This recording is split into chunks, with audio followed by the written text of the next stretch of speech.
bonjour à tous, je suis Akoufou, le podcasteur qui vient vous parler de jeux de rôle. Sans prétention de savoir universel, c'est juste un échange apporté avec quelques notions pour, par exemple, savoir expliquer enfin à mamie au repas de Noël qu'est-ce que c'est, qu'est-ce que vous faites enfermé à 5 avec vos potes jusqu'à tard le soir dans la cave, sans que ça ait l'air glauque, hein.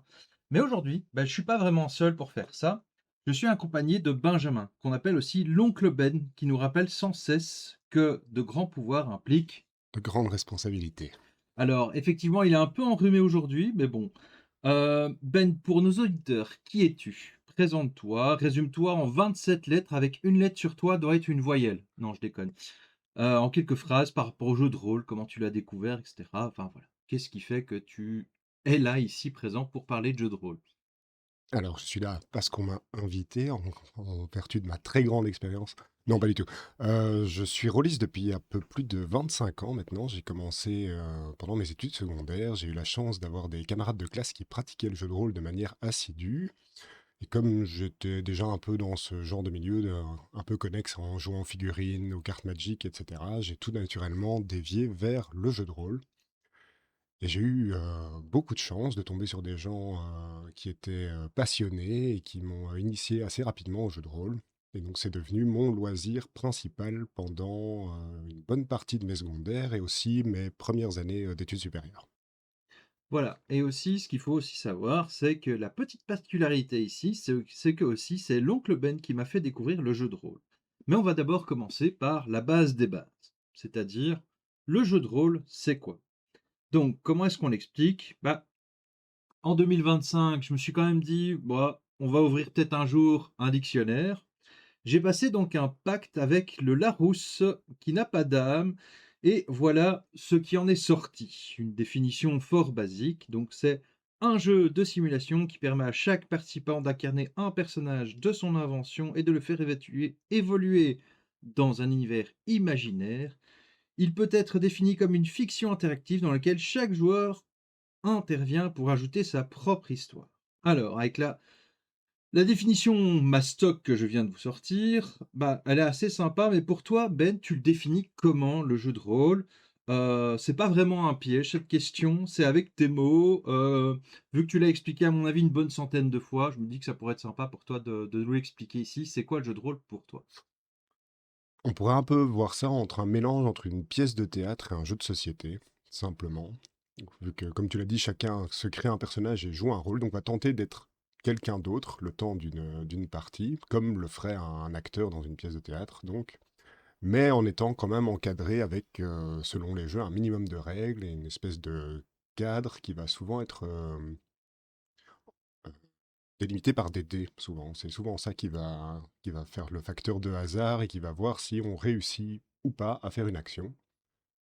Et alors un élément qui est aussi assez important, c'est que souvent dans un jeu de rôle, on a des joueurs et on a un maître de jeu qui n'est en rien opposé aux joueurs, mais qui au contraire est là pour faire en sorte que la partie se passe le mieux possible et pour animer tout ça et qu'il y a un échange entre le maître de jeu et les joueurs et que tout le monde s'amuse bien. C'est ça le but premier, c'est que on passe un bon moment. Je pense qu'il y a pas plus résumé que ça, et ça se voit qu'on en a déjà parlé, hein, vu que pour ma part, j'ai un peu triché, j'ai utilisé ma botte secrète. C'est un petit schéma que les auditeurs pourront voir, un schéma que tu peux aussi voir, hein, Ben, très sympa parce que j'aime bien le petit côté limitateur de vitesse, mais chacun a sa propre vitesse. Et donc, pour ceux qui nous voient sur YouTube, le verront. Pour les autres, comme on va en parler un peu de long en long et en large, je pense qu'ils vont très vite le percevoir dans leur tête. Donc, voilà, pour être un peu plus académique, voilà, la définition que moi j'ai produit après quelques réflexions, après de longues réflexions. C'est assez vulgarisé, mais c'est: le jeu de rôle est une technique de récit dans laquelle des personnes participent à la création d'une histoire collective avec un savant mélange entre théâtre d'improvisation et jeu de société, comme tu l'as dit.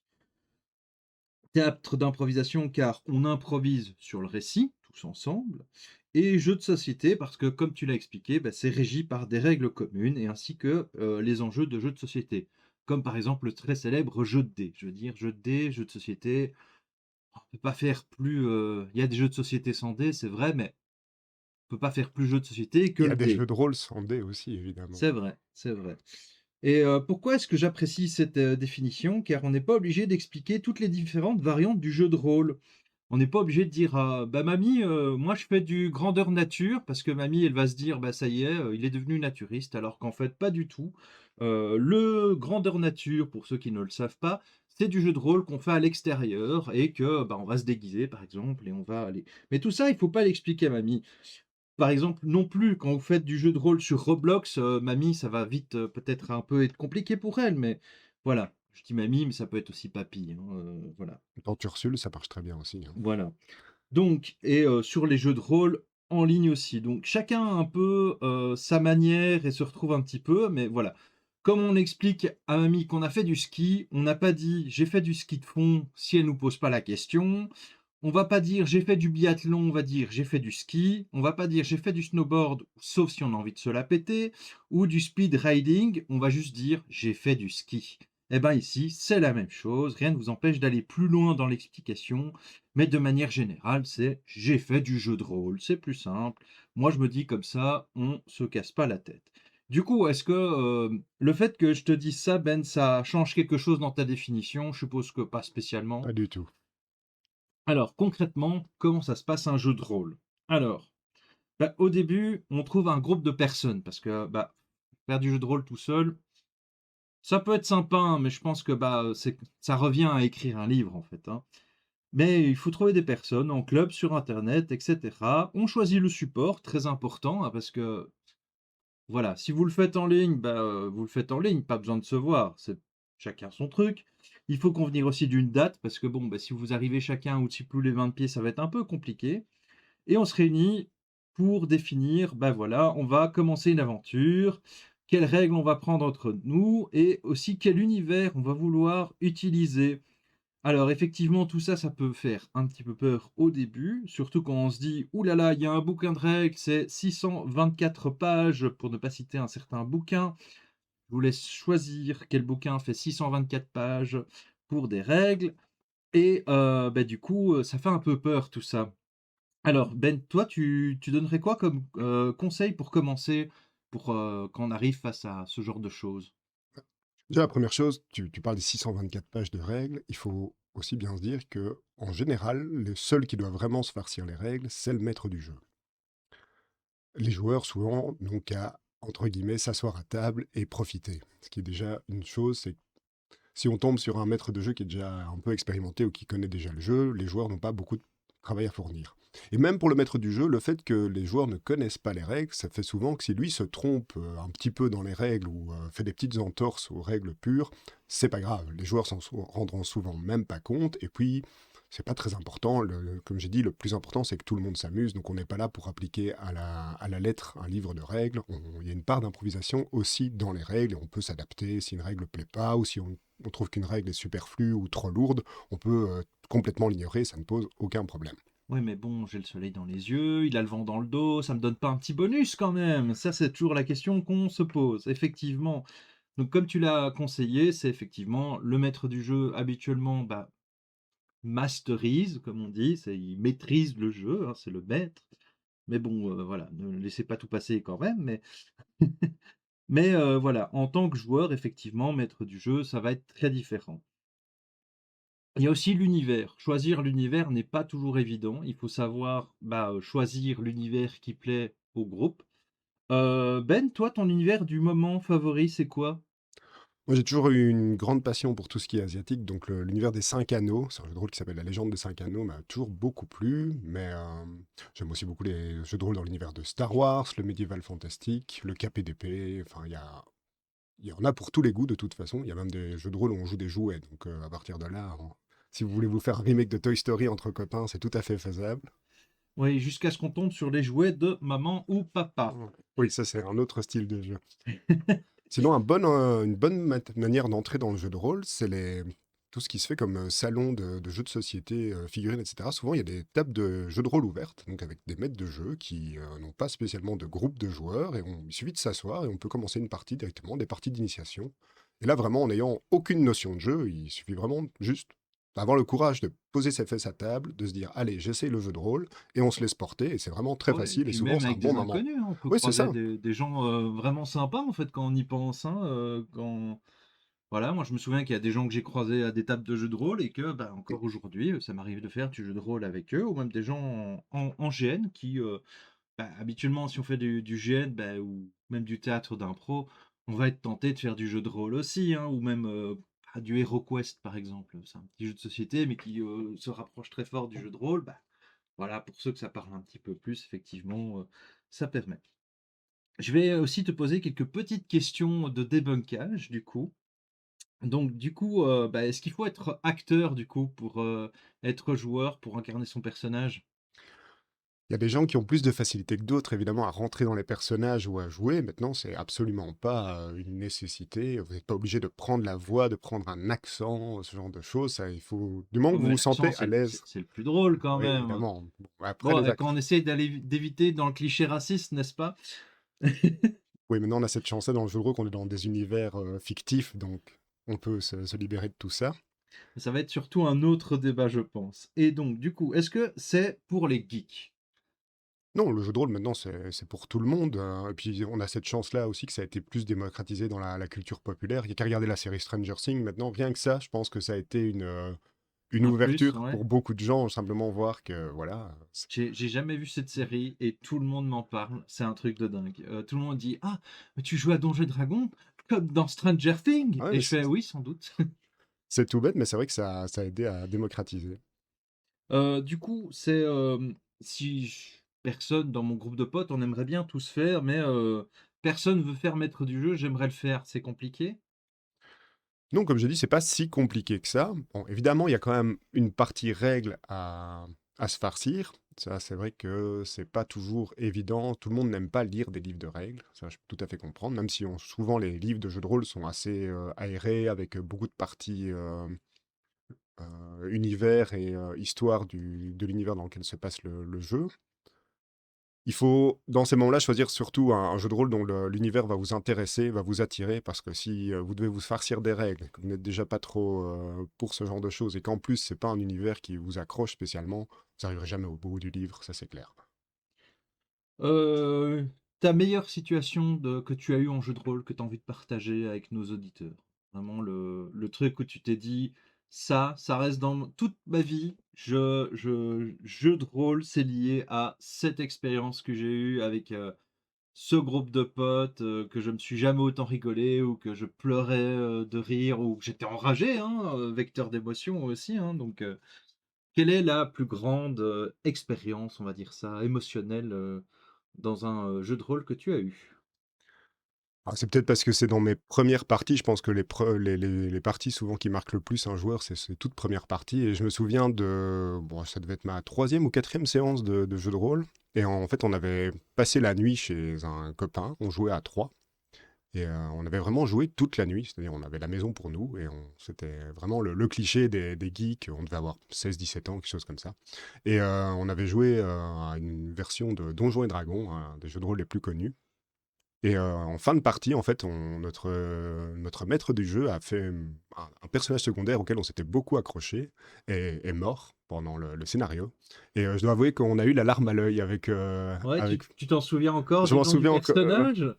Je me souviens plus du nom de ce personnage, mais je Mais sais que tu te souviens de toutes les émotions ouais, autour? bon voilà, il était tard dans la nuit, on était fatigués, mais ouais, on a eu cette petite larme à l'œil, on s'est dit: «Voilà, on a quand même vécu quelque chose», sans avoir bougé d'une maison, en étant resté comme ça dans un bureau à 3, on a vécu quelque chose, dont je pense que je me souviendrai toute ma vie. Ah, bah, écoute, moi je t'avoue qu'il y a en fait, j'ai du mal à m'attacher à plein j'ai fait beaucoup de jeux de rôle et moi si tu me demandes quelle est la meilleure, chose que tu as eue et tout, bon, il y en a deux trois que j'ai en tête parce qu'elles étaient drôles, mais je ne saurais pas te dire quelle est celle qui m'a, de manière émotionnelle le plus impacté, parce que j'en ai eu beaucoup en fait et c'est toujours un peu compliqué. Par contre, ce que j'aime beaucoup, c'est j'ai des joueurs phares que j'adore avoir à ma table et que je me dis, c'est un peu, en tout cas, moi actuellement, c'est essayer de créer une alchimie entre, en maître du jeu, entre les joueurs et que, bah, cette alchimie, voir l'histoire que ça va donner, quoi. Et il y a des trucs de plus en plus rocambolesques. J'ai l'impression que au début, je pensais à un moment arriver à ne plus être surpris, ne plus me dire: «Non, mais c'est bon, j'ai déjà vécu cette situation, ah, ils vont faire ça, ça ou ça», j'avais l'impression d'avoir un petit peu ce côté de: «Ah, j'ai déjà tout vu», en fait. Mais en fait, pas du tout. Parce que, bah, il y a, certaines petites pépites, que tu connais aussi, hein, que tout le monde a, dans son groupe d'amis ou même, ça peut être vous aussi, hein, qui, effectivement nous crée la surprise et moi, c'est une des règles qu'on m'a données en jeu de rôle, la plus, compliquée à faire, qui est aussi une règle du théâtre d'improvisation, c'est de savoir toujours dire «oui» à ce que l'autre nous présente. Alors, c'est pas évident parce que, bah, la personne peut nous sortir un énorme bullshit, mais il y a toujours moyen de dire «oui». C'est un des grands plaisirs quand on est maître du jeu, c'est quand on pensait avoir couvert toutes les possibilités pour aborder une situation et les joueurs trouvent la solution farfelue auquel on n'aurait jamais pensé. Et s'engouffrer là-dedans, c'est souvent les meilleurs moments dans les parties de jeux de rôle. C'est le genre d'anecdote qu'on raconte encore souvent très longtemps après en se disant: «Ah, tu te souviens comment on avait réussi à se débarrasser de ça, ou comment on avait contourné ça?» Et c'est vrai que c'est un grand moment et c'est des petites perles d'improvisation. C'est vraiment Oui, le et puis il y a plaisir du toujours jeu. l'éternel du «et si on faisait une catapulte au final», hein? Parce que c'est quand même la phrase mythique qu'on entend C'est vrai souvent. que la solution des joueurs finit souvent en mettre le feu partout ou inonder quelque chose. C'est souvent très Oui, destructeur et très destructeur, hein, mais pas spectaculaire. constructeur. Ouais, Oui, c'est oui, très c'est ça. spectaculaire souvent. Et donc, bah, si je suis maître du jeu, comment est-ce que je vais, préparer mes parties de jeux de rôle? Qu'est-ce que tu peux donner un petit peu comme conseil là-dessus sur, je veux dire plus au niveau du, quand toi tu prépares tes parties de jeux de rôle, les gens ont toujours peur en mode: «Ah, mes joueurs vont faire ça, j'avais prévu ça», ils vont partir dans tous les sens. Que faire? Ça, c'est toujours la chose qui arrive, la question number one que j'ai fait dans toutes les initiations avec les gens qui voulaient faire maître du jeu. Ils me viennent toujours avec cette peur au ventre qui est: «Mais qu'est-ce que je peux faire si ça ne fonctionne pas?» Ne pas fonctionner, ça peut pas ne pas fonctionner. À partir du moment où les joueurs partent dans des idées même farfelues et commencent à rentrer dans la partie, à vous proposer plein de choses, c'est que ça fonctionne de toute manière. C'est qu'ils s'amusent bien, c'est qu'ils s'investissent, c'est qu'il y a rien de pire qu'une table où les joueurs vous regardent et ont l'air de s'ennuyer et subissent tout ce que vous leur infligez ou tout ce que vous leur proposez en disant: «Ah bah oui, on va tout droit, ah bah oui, on fait ça». On s'embête au final.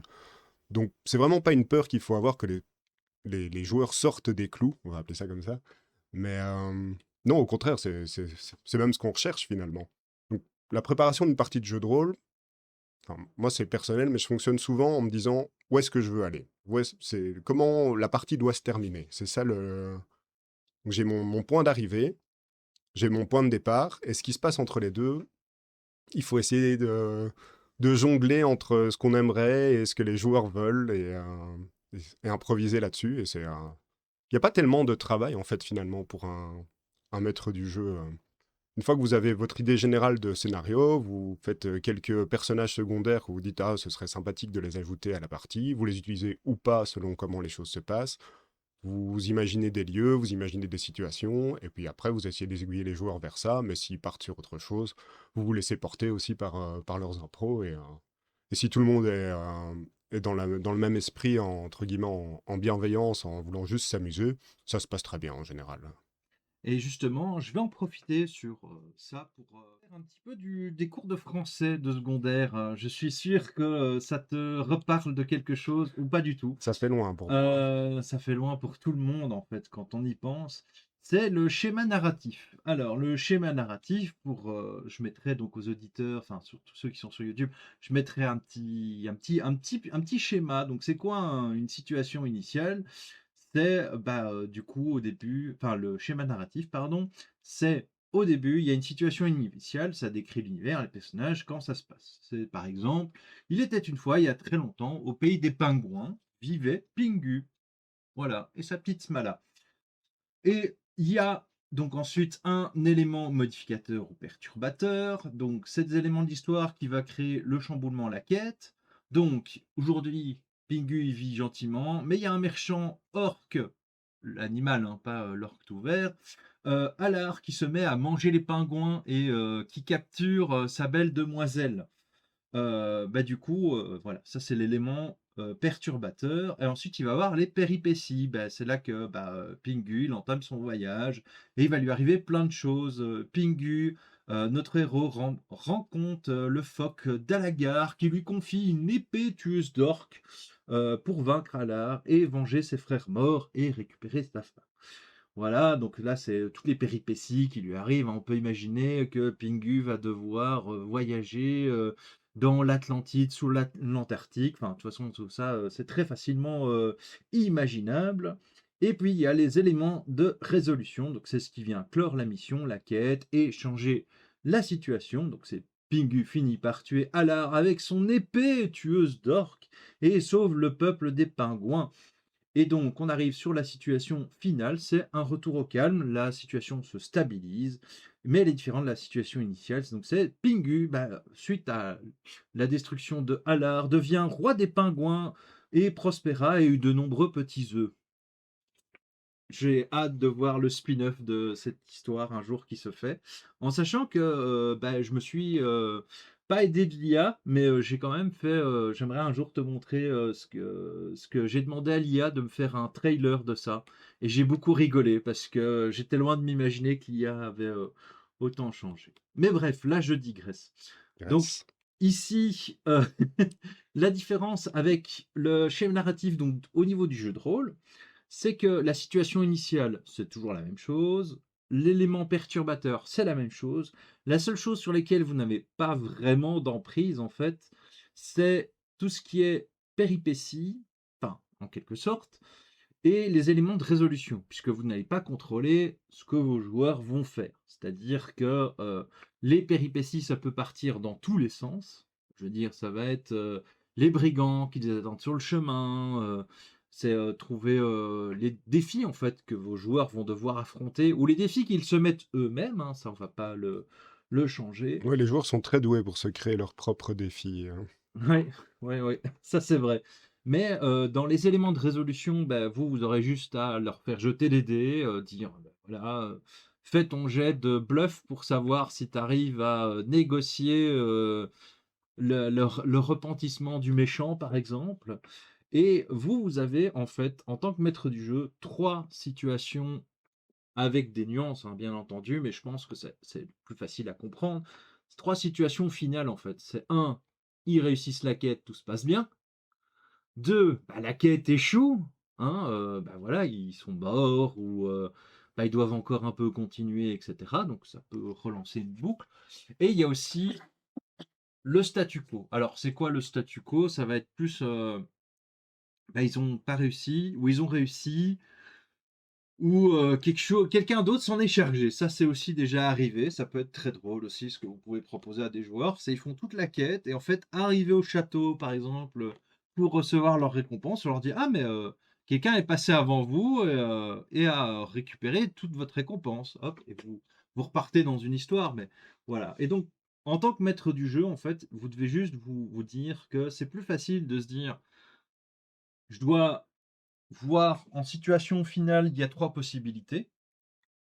Il y a la réussite, l'échec, le statu quo, avec des nuances, hein, ça, il y a aucun problème. Les différentes péripéties que vos joueurs peuvent avoir face à eux, les brigands, je sais pas, ça peut être, une éclipse soudaine avec, un loup-garou dans le groupe, enfin voilà, ce genre de choses très sympa. Un peu, bah, évidemment les jets et cetera. Moi, au niveau, par exemple, l'épreuve du gouffre, ça c'est, dans tous les jeux de rôle, il y en a un, c'est très commun. Votre groupe doit aller d'un point A à un point B et sur le chemin, ah ben il y a un gouffre. Et comment vous passez de l'autre côté? Alors là, il y a la technique de la catapulte, hein, pour l'avoir déjà vu, mais ça peut être l'escalade, ça peut être les gens qui font des calculs avec un physicien dans le groupe qui s'amuse à compter combien de créations d'eau il devra faire pour remplir le gouffre. Oui, ça m'est déjà arrivé. Et bon, bah, là, après, il faut lui dire gentiment: «Mais ton personnage n'est pas aussi intelligent que toi en vrai». C'est un peu plus compliqué. Ou alors lui faire un jeu d'intelligence, si son personnage a ça. Quand c'est le barbare qui vous sort cette idée, vous le regardez quand même avec de grands yeux en mode: «Quoi?» mais c'est toujours très drôle, effectivement. Et donc, effectivement, vous préparez quelques péripéties, vous essayez de voir comment ils peuvent s'en sortir. Habituellement, moi, ce que j'aime bien aussi faire, c'est donner plusieurs items pour l'aide à la résolution et ils ne vont pas les utiliser. Ça, c'est toujours. Je vais donner, par exemple, il faut creuser un trou, je vais donner une pelle, une pioche, mais ils vont pas utiliser la pelle et la pioche.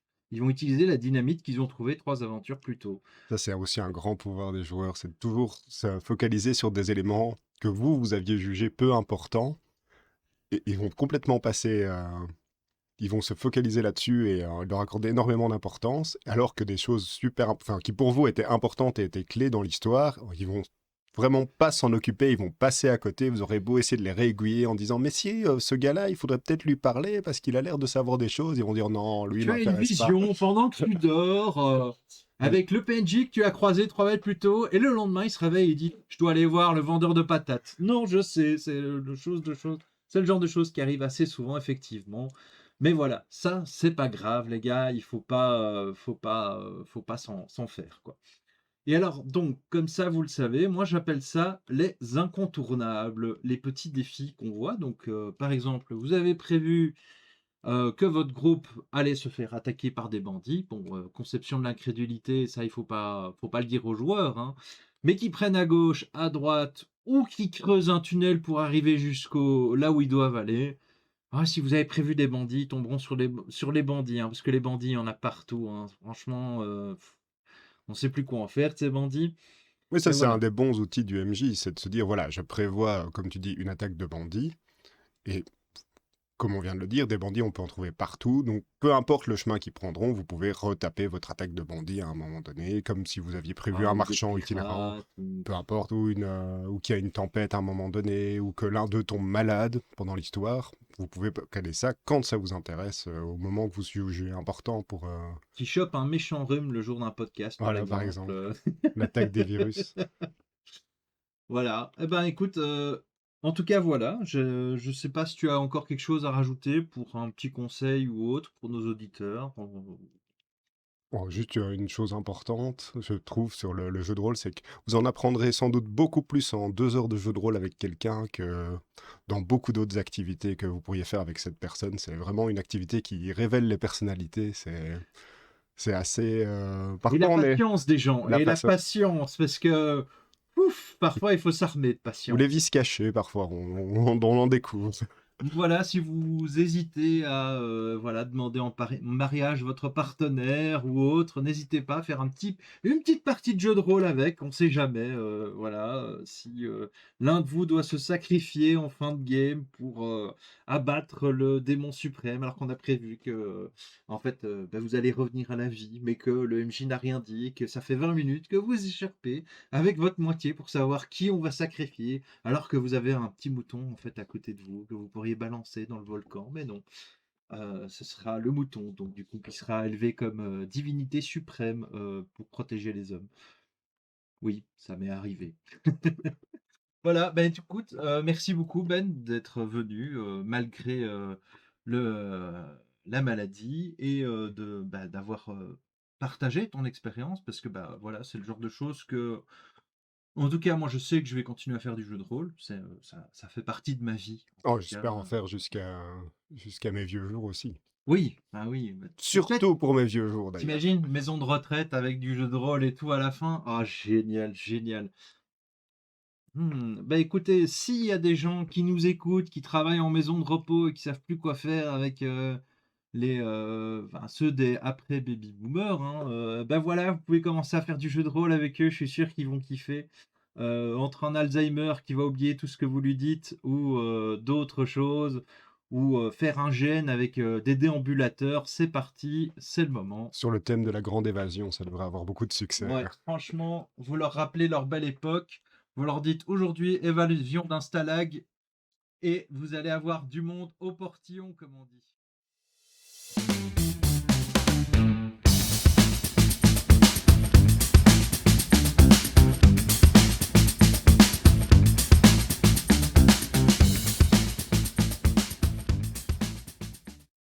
In a land forgotten by time, I swear I will end this.